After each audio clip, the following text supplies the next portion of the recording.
ఏం పొందాలని ఆశపడింది? జవాబును పొందాలని ఆశపడింది. మరి జవాబు వచ్చిందా? ఎట్లా చెప్తాం జవాబు వచ్చిందని? కైసే బోల్ సక్తా హై ఏ హువా కరికే, ఎలా చెప్పగలుగుతాం? ఉత్తరం వచ్చిందని ఎలా తెలిసింది ఆమెకు? ఎలా అక్కడి నుంచి వెళ్ళింది అంటున్నా. ఇప్పుడు ఆ ఉత్తరము రాకపోతే ఆమె అక్కడి నుండి పోయేది కాదు. అలా ఉత్తరముగా వాడబడిన వాడే యాజకుడైన ఏలీ. దేవునికి స్తోత్రం కలుగును గాక. హల్లెలూయా. ఎలాగా? దైవజనుడైన యాజకుడైన ఏలీ వచ్చి అంటున్నాడు, ప్రార్థన చేస్తున్నాడు. ఆమెకి ఏమంటున్నాడు చూద్దామా? 1 సమూయేలు 1:16. నీ సేవకురాలనైన నన్ను పనికి మాలిన దానిగా ఎంచవద్దు,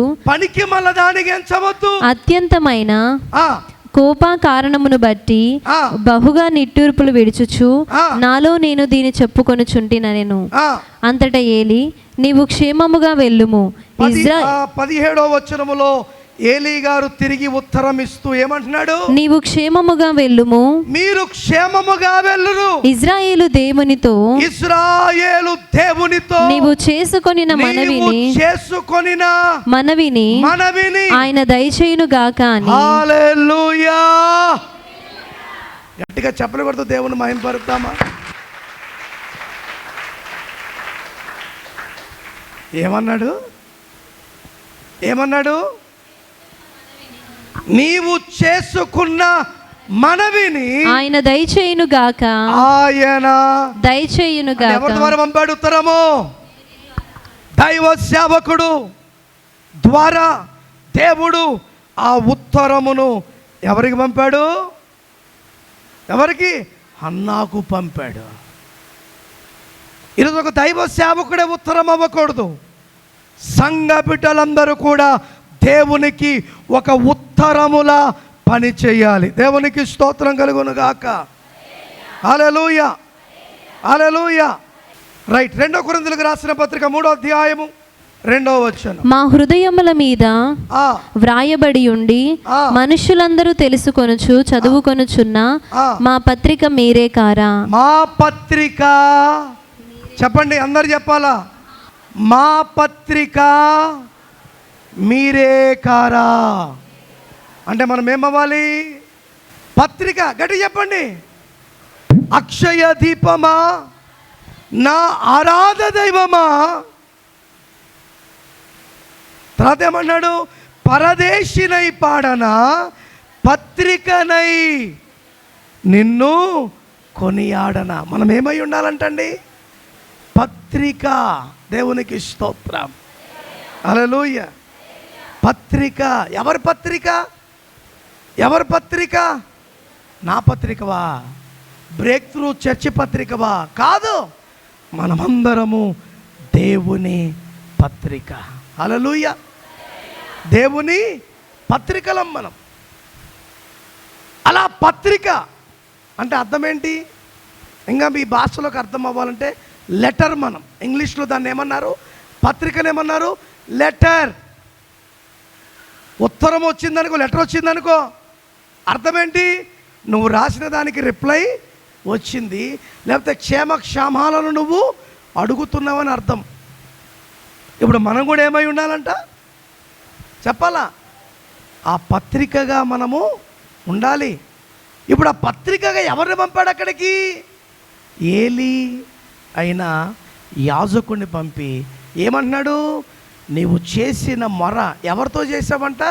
ఇశ్రాయేలు దేవుడు. దేవునికి స్తోత్రం. హల్లెలూయా. చదువుదామా వచనాన్ని మరొకసారి? 17వ వచనం. నీవు క్షేమముగా వెళ్ళుము, ఇశ్రాయేలు దేవునితో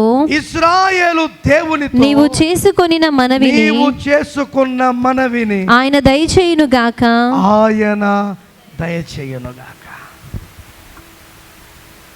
ఈరోజు దాసునిగా నేను ఇక్కడ నిలబడి మీతో మాట్లాడుతున్నాను. దేవుని దాసునిగా మీ మనవి దేవునికి అంగీకారమైతే, నీ ప్రవర్తన దేవునికి ఇష్టముగా ఉంటే, మీరు అనుకున్నది అది దైవ చిత్తములో ఉంటే, ఈ క్షణమే అది మీ జీవితాలలో జరుగునుగాక. ఎంత గట్టిగా చెప్పారండి? ఎంత గట్టిగా చెప్పారండి. అడుక్కోవాలండి ఆమెను చెప్పడానికి. నువ్వు ఫస్ట్ ఎట్ట చెప్పావు అట్టే కార్యం జరుగునుగాక. అర్థమవుతుందా? నువ్వు మనస్సారా నమ్మి ఆమెనని అంటే ఆ మాట దేవుడు నీ జీవితంలో స్థిరపరచునుగాక. పత్రికగా వచ్చాడు ఏలియా. ఎవరి దగ్గరికి? ఎవరి దగ్గరికి? హన్నా దగ్గరికి. నువ్వు మనవి చేసావు కదా, దేవుడు విన్నాడు. బాధపడద్దు, అందుకే నేను వచ్చా. నువ్వు ఎలా వెళ్ళింటికి అంటున్నాడు? బాధపడుతూ వెళ్ళన్నాడా? ఏడుస్తూ వెళ్ళన్నాడా? No, let your journey be safe. అర్థమవుతుందా? నువ్వు క్షేమముగా వెళ్ళు. దేవుడు ఏం చేయబోతున్నాడు? కార్యం. పుష్కలముగా ఉన్న విశ్వాసాన్ని బట్టి తను ఏం సంపాదించుకుంది? తిరిగి దేవుని దగ్గర నుండి ఉత్తరమును సంపాదించుకుంది. మరి మనం వన్ వే చేస్తూనే ఉంటాం. ఎప్పుడన్నా జవాబు పొందుకున్నావా? ఎప్పుడన్నా జవాబు వచ్చిందా? ఆలోచించు. రెండో ఆశీర్వాదం ఇదే. మొదటి సమయాలు 1:16, క్షమించండి 2:20. యెహోవా సన్నిధిని మరలా ఆశీర్వాదం ఇస్తున్నాడు ఇక్కడ. ఒక ఆశీర్వాదమేమో నువ్వు దేవుని దగ్గర ఏమడిగావో అది నీకు ఎవరి నామమున? ఇశ్రాయేలైన దేవుని నామమున జరుగునుగాక. ఇప్పుడు రెండో మాట, రెండో ఆశీర్వాదం ఏంటో తెలుసా? యెహోవా సన్నిధిని మనవి చేసుకొనగా నీకు దొరికిన ఈ సంతానమునకు ప్రతిగా యెహోవా నీకు సంతానం ఇచ్చునుగాక. హల్లెలూయా. అందరూ రెండు చేతులు పైకి చేయండి. హల్లెలూయా. ఈ సంతానానికి ప్రతిగా అన్నకి ఎంతమంది పిల్లలు? 5 మంది. హల్లెలూయా. ఎంతమంది? సమూయేలు గారితో కలుసుకుంటే 6 మంది. సమూయేలు గారు కాకుండా 5 మంది. ఎందుకు 5 మందిని ఇచ్చాడు తెలుసా? 5 దేనికి నిలబడుతుందో తెలుసా? దేవుని కృపకు నిలబడుతుంది 5. దేవునికి స్తోత్రం. హల్లెలూయా. లేక పుట్టిన కుమారుణ్ణి నాకు నువ్వు సమర్పించావు గనుక నా కృప నీతో నిత్యముగా ఉండునట్లుగా నేను 5 మంది పిల్లలను ఇస్తున్నాను. ఎంత ఆశీర్వాదం అండి అన్నకు. ఎవరికి? అన్నాకు. చూడండి 21వ వచనం చూడండి. యెహోవా హన్నాను దర్శింపగా. ఎవరు దర్శిస్తున్నారు? ఇక్కడ ఇంకో మాట, పిల్లలు పుట్టలేదంటే ఎవరు దర్శిస్తారు? వెళ్ళి లోకంలో డాక్టర్ కాడికి పోతారు. ఏమ్మా ఫోరా సారు 20,000 సూదు పొడిస్తే గర్భం వచ్చేసింది. ఏంటి సూదులు పొడుచుకుంటూ పోతే దేవుడు ఎందుకు? అవునా కాదా? జాగ్రత్తగా ఆలోచించిన పాయింట్ ఇక్కడ. ఈరోజు చాలామంది పిల్లలు లేరని ఏం చేస్తున్నారు? ఆ డాక్టర్ చెప్పిన 30,000 సూది, ఈ డాక్టర్ చెప్పిన 10,000 సూది, అవి వేసుకుని ఒక పిల్లోడు పాప పుట్టుకుని డీలా అయిపోతుంది అమ్మాయి. ఇంకా నెక్స్ట్ టైంకి కన్ఫాము లేదు. ఇక్కడ విచిత్రం ఏంటంటే హన్నాను ఎవరు దర్శిస్తున్నారంటండి? హల్లెలూయా. ఎవరు దర్శిస్తున్నారు? దేవుడు దర్శిస్తున్నప్పుడల్లా హన్నా గర్భము తెరవబడుతుంది. ఎంత విచిత్రం చూడండి. ఇప్పుడు అక్కడ ఏం రాసిందో చూడండి. యెహోవా హన్నాను దర్శింపగా అంజూరపు కాయ తినగా కాదు. ఇప్పుడు ఈ మధ్య ఎక్కువైంది కదా. ఏం శివారెడ్డి? ఏంటి 5,000 కానుక మేము ప్రార్థన చేసే అంజూరపు కాయ తింటే గర్భం అంట. అబ్బో, దేవుడితో పని లేదు. ఇట్లాంటి పనులు దేవుడు చేశాడా? అందుకే దేవుడు అన్నాడు, రే మీరు చేసే పనికిమాల పనులను బట్టి నా నామము ఏమవుతుంది? అన్యజనుల మధ్య దూషింపబడుతుంది. అవునా కాదా? ఎవరిని బట్టంట? ఎవడో దాని గురించి ప్రత్యేకంగా అవసరం లేదు, నిన్ను బట్టే. జాగ్రత్త. నీ భక్తి ఎలాగుండాలంటే దేవుడు సరాసరి నిన్ను దర్శించేటట్టుగా నీ భక్తి ఉండాలి. చదవండి. యెహోవా హన్నాను దర్శింపగా, యెహోవా హన్నాను దర్శింపగా, హన్నా కాదు, మందాలాగుంది ఇందాక. హన్నాను దర్శింపక ఆమె గర్భవతి అయి, ఆమె గర్భవతి అయి ముగ్గురు కుమారులను, ఇద్దరు కుమార్తెలను కనెను. దేవునికి స్తోత్రం. 3 + 2 = 5 हो गया. చెప్పండి, ఏం हो गया? 5 कैसे दिखाना? हाथ ऊपर करो. ఇది 5, 3 + 2 कितना हो गया? ఎవరికి ఇచ్చారు? ఎందుకు ఇచ్చాడు కృప? ఎందుకు ఇచ్చాడు? విచిత్రం చూడండి. ఇప్పుడు పిల్లల కోసం వచ్చింది. ఎక్కడికి? దేవుని మందిరానికి వచ్చింది. ఇప్పుడు నా కొడుకుని నేను నీ సేవకు ఇచ్చేస్తాను అనింది. ఈ విషయము ఎల్కానాకు చెప్పిందా? భర్తకు చెప్పిందా? మాట్లాడాలా. భర్త ఏమన్నాడు? పిల్లల్ని ఇచ్చేది నేను కాదు, దేవుడు అంటే వచ్చేసింది అంతే. ఇక్కడ తానుకు తాను ఏం చేసుకుంది చెప్పండి.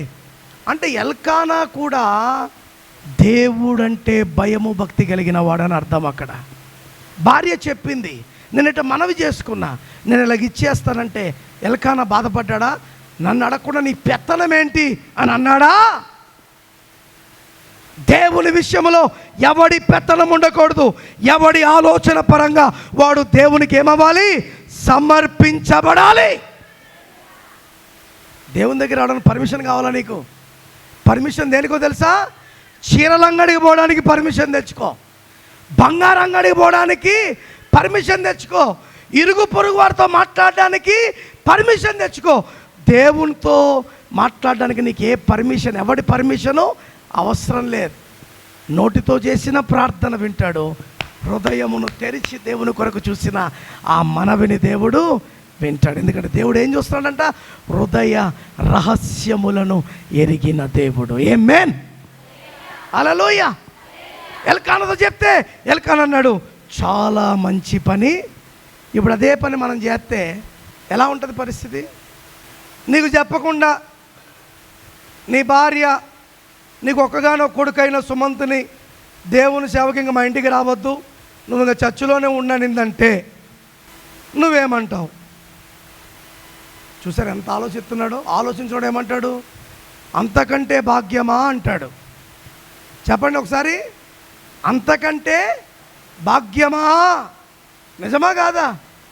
దేవుని రెక్కల క్రింద ఉన్నవాడికి ఆశ్రయమును దేవుడిస్తాడు, కాపుదలను దేవుడు ఇస్తాడు. అవునా కాదా? చెప్పండి. ఇప్పుడు రామదాసుని అడిగిన, ఇప్పుడు వేరే వాళ్ళని అడిగిన అనుకో, ఇచ్చేస్తా సార్ అంటారు. ఎందుకంటే ఆల్రెడీ ఆన్సర్ తెలిసిపోయింది కదా. ఊరుకుంటా వాళ్ళ చేస్తే, ఏ ఫోటే మీ ఊరికి బా ఫస్ట్, ఏంది నీ పెత్తనం ఎక్కువైంది, ఉన్న ఒక్కడిని దేవునికి ఇచ్చేస్తావా, వాడిని అది చేయాలనుకున్నా, వీడిని ఇది చేయాలనుకున్నా అని మాట్లాడమా మనం? చెప్పండి. నీ దగ్గర ఉన్నది నువ్వు ఇచ్చి చూడు దేవునికి, అప్పుడు ఏం జరుగుతుందో తెలుసా? చెప్పు. ఇప్పుడు నీ కూతురు చదువుతుంది, నీ 2 కొడుకులు చదువుతున్నారు. తల్లిగా నీ ఆశ ఏంటి? వారు గొప్పవారిగా ఉండాలి. అవునా కాదా? చెప్పండి, చెప్పండి. మహిమరాజు గారు, ఎస్. ఆ కూతురు ఆ తెల్ల కోట్ వేసుకెళ్తుంటే ఆయన సంతోషం కాదు. ఎందుకు? వారు ఉన్నతమైన స్థితిలో ఉండాలి. ఈరోజు అదే కోరిక, ఆశ ప్రతి తల్లిదండ్రులకు ఉండదా? ఉంటుంది. కానీ అది నెరవేర్చబడాలి అంటే నీ ప్రేమ కాదంట, వారి మీద దేవుని దయ ఉండాలి. దేవునికి స్తోత్రం. హల్లెలూయా, హల్లెలూయా. ఏ ఉత్తరముగా ఏలీని దేవుడు వాడుకుని అన్నా దగ్గరికి పంపించాడో, కొన్ని దినాల సంవత్సరాల తర్వాత ఆ వ్యక్తే ఆ మార్గం నుంచి తొలుక్కున్నాడు. ఆ మార్గంలో నిలబడింది ఎవరో తెలుసా? సంపాదించుకున్న సమూయేలు. ఇప్పుడు వచ్చి అయ్యా యాజకుడా నా కొరకు ప్రార్థన చేయంటే వారితో ఏం చెప్తాడో తెలుసా? ఇప్పుడు దేవుడు నాతో మాట్లాడట్లేదు. ఎవరితో మాట్లాడుతున్నాడు? సమూయేలుతో. ఈరోజు చాలామంది అదే అహంకరణ. భక్తిలో నేనే ముందు, విశ్వాసములో నేనే ముందు, బాప్తిసములో నేనే. ఎంత ముందుండి లాభం ఏంటి? ఉన్న నీవు ఏం సంపాదించుకోగలిగావు? ఎంతమందికి మార్గాన్ని నువ్వు చూపగలిగావు? ఎంతమందిని దేవుని మార్గంలో స్థిరముగా నిలపగలిగావు? నువ్వు నిలబడ్డావు. ఆలోచించావా? ఆశీర్వదించవలసిన ఏలియా ఎవరి స్వరాన్ని వినడం మానేశాడు? ఇప్పుడు ఎవరి స్వరం వింటున్నాడు? ఈరోజు చాలామంది అంటారు వాడు ఈరోజు ఆ భక్తిలో ఉన్నాడంటే నేనే కారణం. మరి నువ్వెక్కడున్నావురా? ఆ భక్తిని పరిచయం చేసాడు దిబ్బలో ఉన్నానంటావు నువ్వు. దేవుని గురించి పరిచయం చేసింది నువ్వు. పరిచయం చేసిన నువ్వు వాడికంటే బలంగా ఉండాలి, వాడిని కూడా బలంగా నడిపించాలి. కానీ నువ్వేం చేస్తున్నావు? ఏలికి ఏమొచ్చిందంట? మంద దృష్టి కలిగిందంట. అంటే కళ్ళ ముందు ఏం జరుగుతున్నాయో ఇంకా మనోడికి కనపడ. మనం కూడా అదే. మా ఊరిలో పట్టు బాప్తిసం నేనే. అబ్బో, మా ఊరిలో గుడి కట్టేటప్పుడు ఏంటి ప్రార్థన మందిరంగా ఫస్ట్ రాయి నేనే, ఫస్ట్ స్థలము మేమే. ఎంత గర్వంగా చెప్తామో. మరి ఫస్ట్ అన్నప్పుడు లాస్ట్కి ఎందుకు పడిపోయావు? ముందున్నవారు ముందున్నట్టే ఉండాలి, వెనక వచ్చేవారు వెనకొచ్చినట్టే ఉండాలి. వారికి మాదిరిగా ఎవరుండాలి? నేనే. చెప్పండి. ఇప్పుడు సౌలుగా ఉన్నప్పుడు సౌలును చంపేయి అని అడిగిన వారు చాలామంది ఉన్నారు బైబిల్లో. దమాస్కోలో ఉన్నవారు కూడా ఏమడుగుతున్నారు? వాణ్ణి చంపేయి. నిజంగా వారి ప్రార్థన దేవుడు విని చంపేశాడు. ఏం చంపేశాడో తెలుసా? సౌలు అనే క్రూరత్వాన్ని తీసి పౌలు అనే సాధు మనసును దేవుడు ఇచ్చాడు. దేవునికి స్తోత్రం. మన కన్నెగా బుడానికి లేపేమన్నాం. దేవుడు ఏం చేశాడు? బుడానికి లేపకుండా దాని కొమ్ములన్నీ కొట్టేశాడు. అది మరలా చిగురిస్తూ ముందుకొచ్చింది. మీకు అర్థమవుతుందా? అంటే ఇప్పుడు నేనేమంటా, ముందున్న వారికంటే వెనకొచ్చిన వారే బలంగా నిలబడ్డారు. అవునా కదా? ఇప్పుడు నేనేమంటున్నా, మనం అలా చేయకూడదు. కొట్టుకోలేకపోతున్నావే, ఆగిపోదులే, కొడగడిగా ఎట్టా నేనే నేనే నేనే. ఏంది నేనే? ఏనా కుస్తీ పోటీలా? నేను అన్నయ్య. మరి చెప్పేంటి? మాదిరి. ఎవరికి ఎవరికి ఎవరికి ఎవరికి? లోకానికి, ప్రజలకు. అందుకే నేను పూర్వము దూషకుడను, హింసకుడను, హానికరమైన వాడను.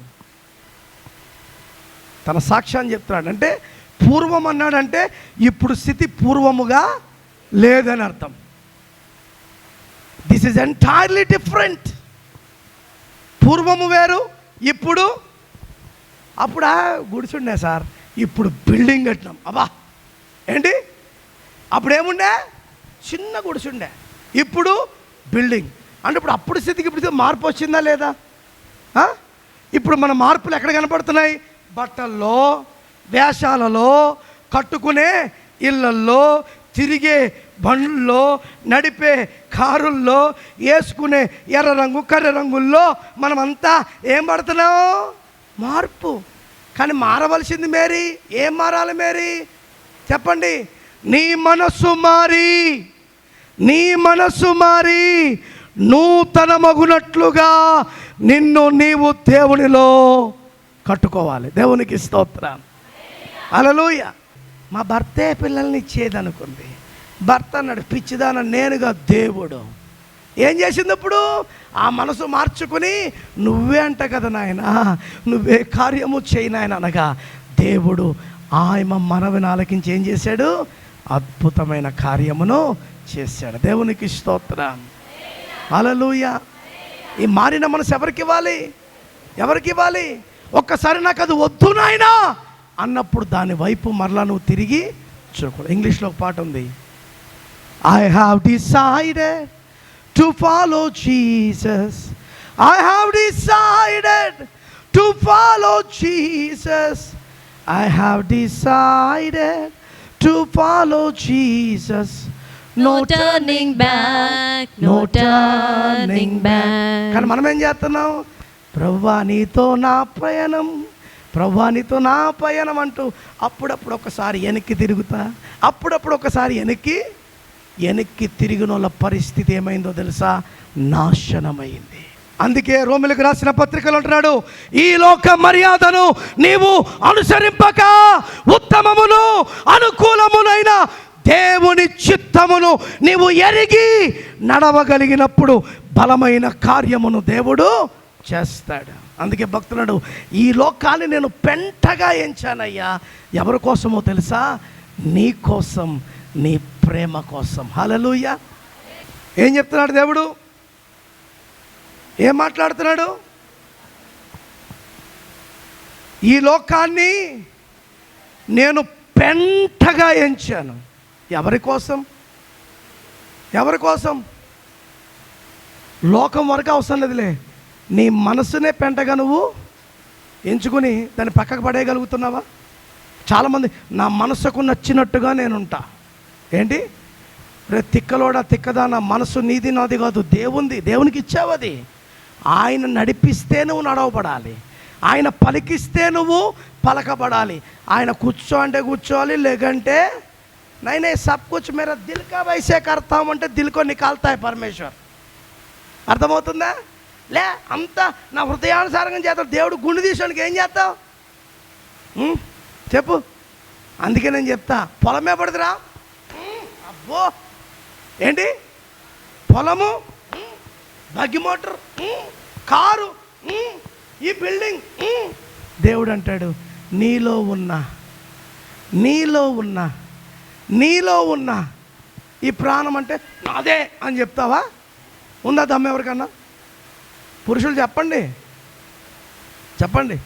ఇప్పుడు దేవుడే మనోహరు రారా అన్నాడు అనుకో, బాబా 10 నిమిషాలు వాక్యం ముగించి వస్తానని చెప్పను, నేను పిలిచి ఇట్టే వెళ్ళిపోతా. ఇంతకంటే పుణ్యం ఏమన్నా ఉందా? ఇంతకంటే ధన్యం ఏమన్నా ఉందా? చెప్పండి. నేను ప్రభుని అదే అడిగాను, ప్రభా నా 16వ సంవత్సరంలో నీ సేవకులను పిలుచుకున్నావు, అప్పటి నుండి ఇప్పటి వరకు నన్ను విడిచిపెట్టలేదు.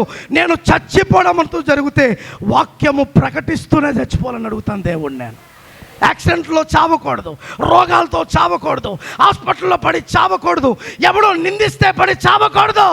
నేను ప్రశాంతముగా నీ వాక్యము చెప్పుతూ కళ్ళు మూయాలని అడుగుతాను. ఎంతమందికి ఉంది ఆశ? అందరు చేతులు ఎత్తేస్తారు. ప్రాణం తీసే టైంకి వస్తే ఇంకొక 2 రోజులు నా కోడలు కడుపుతో ఉంది, ఒక్కసారి పుట్టినోడిని చూసేసి వచ్చేస్తాను. పుట్టినోడిని చూసి వచ్చే ఏం చూస్తావు? అవునా కాదా? ఆలోచించి. ఏది మనది కాదండి, ఏది మనది కాదు. అందుకే భక్తున్నాడు, నీవు లేని రోజంతా.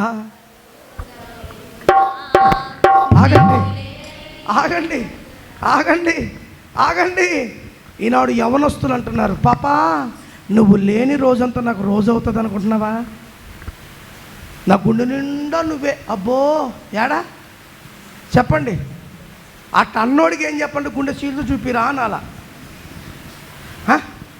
గుండె ఈడు ఏం చేయగలుగుతాడంటే గుండె పైన అమ్మాయి ఫోటో వేసుకోగలుగుతాడు. గుండె పైన ఈ మధ్య పెద్ద ప్యాషన్ అయిపోయింది. చూడు నా గుండెలో ఎవరున్నారు, గుండె బయట చూపించాడు, గుండెలో అంటున్నాడు ఎదవా. ఈ సొంగ గార్చేది కూడా, అబ్బా గుండె మీద నా పేరు రాసుకున్నాడే, ఎంత ఫానమో నేనంటే. ఏంటి అవునా కాదా? జరుగుతున్నాయా లేవా?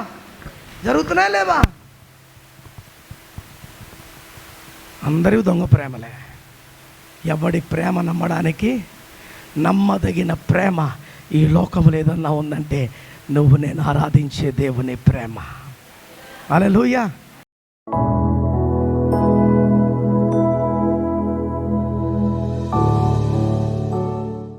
ఎనలేనిది నీ ప్రేమ. ఆ ప్రేమకు మేము పాత్రులమయ్యే కృప దయచు. ఎన్నడూ ఆ ప్రేమను పోగొట్టుకోకుండా ఆ ప్రేమను అనేక మందికి కనుపరిచే కృప మాకు దయచేయమని ప్రార్థిస్తున్నాను. వ్యక్తులను అడిగింది. భర్త అన్నాడు, ఇది దేవుని వల్ల మాత్రమే సాధ్యం. వచ్చింది నాయన, ఉత్తరాన్ని పొందుకుంది, నిన్ను మహిమపరిచి గణపరిచింది. మేము మా వ్యక్తిగత జీవితాలలో, కుటుంబ జీవితాలలో, సంఘ జీవితాలలో చేస్తున్న ప్రతి ప్రార్థనని వినండి నాయన. మాకు వెంటనే ఉత్తరాన్ని పంపించండి, నీ కార్యమును జరిపించండి. ఎందరైతే వాయిస్ ఆఫ్ గ్రేస్ అనే యూట్యూబ్ ఛానల్ ద్వారా వాక్య పరిచర్య వింటున్నారో వారిని ఈ దినము ప్రభు సన్నిధిలో ఉన్న బిడ్డలందరినీ మీరు దర్శించి నీవే మహిమ పొందమని, విన్న ప్రతి మాట మా హృదయాల్లో భద్రపరుచుకుని ముందుకు సాగగలిగిన కృప దయచేయమని, అన్నా లాంటి పుష్కలమైన విశ్వాసాన్ని మేము సంపాదించుకోగలిగిన కృప దయచేయమని యేసు పరిశుద్ధ నామమున అడిగి వేడుకొనుచున్నాము తండ్రి. ఆమేన్. God bless you.